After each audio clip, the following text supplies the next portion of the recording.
I have here a recording of drums.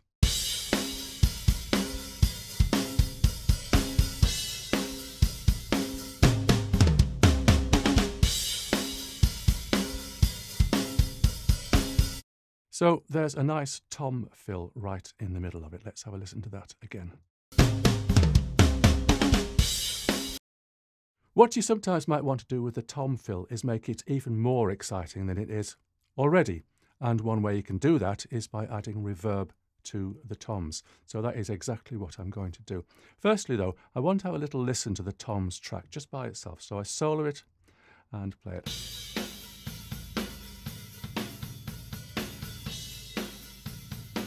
So as you can hear, it's picking up quite a lot of spill from the other instruments of the drum kit.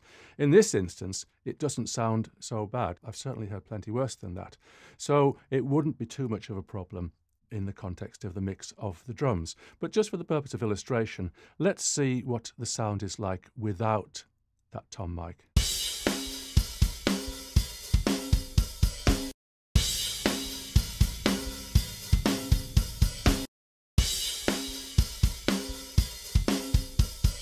So as you can hear, it's picking up a ringing sound from the other drums. And as I said previously, I don't find that so bad in this instance, but there are cases where you would want a drier sound than that. So let's just say that it's the dry sound that I prefer. What am I going to do about that? So let's just listen again.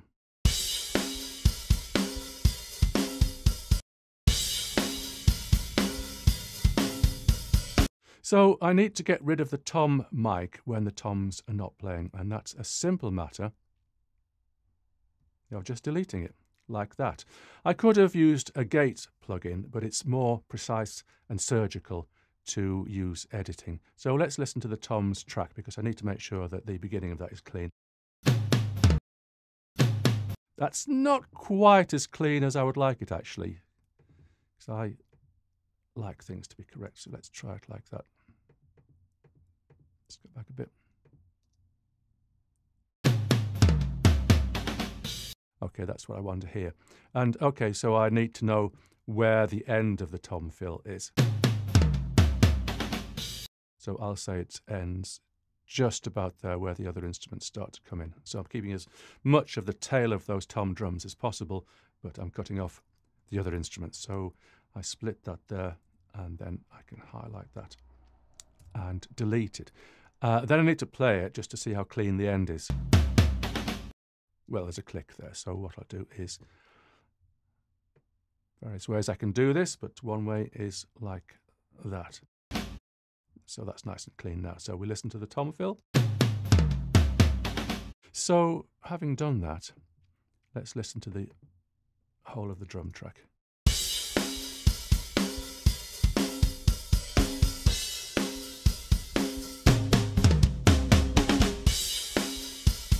Nice. It's clean when the toms are not playing, and it's exciting when the toms are playing. So now let's add some reverb to it. To save time, I've set things up already. So I've got an aux track here, or an aux input if you prefer, into which I've inserted the Altiverb plugin. And as you can see, here we have the Concertgebouw Hall in Amsterdam, where they normally play classical music. But on this occasion, it's as though we've set up a drum kit among all those classical instruments. And to drive that, I've set up a bus here, so I can control the level of the send to the reverb with this fader. So let's go back to the edit screen, and I can just see the toms track at the top. That's fine, I can see enough of that. And I'll concentrate on that to start off with. So let's just listen to it without the reverb. I'll just say one thing here. This reverb track here, you'll notice that the solo button is grey. And the reason for that is I've put it in solo safe mode. So when I press the solo button on the toms, it doesn't cut out the reverb track. That's a very useful thing that you should be able to do in any digital audio workstation software. You can do all of this in any digital audio workstation software. So let's see what sounds like a good amount of reverb for the toms.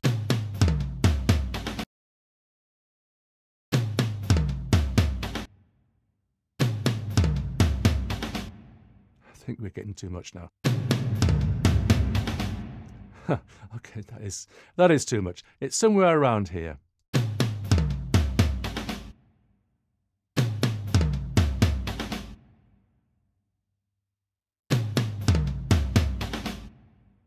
I think possibly somewhere around there, but it'll depend on the context of the rest of the kit.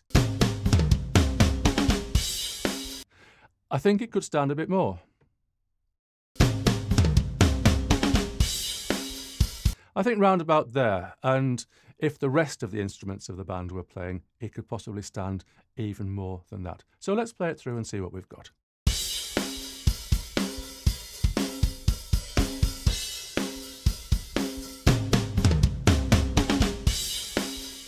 So there we have it, adding reverb to a tom fill. I'm David Mellor, Course Director of Audio Masterclass. Thank you for listening.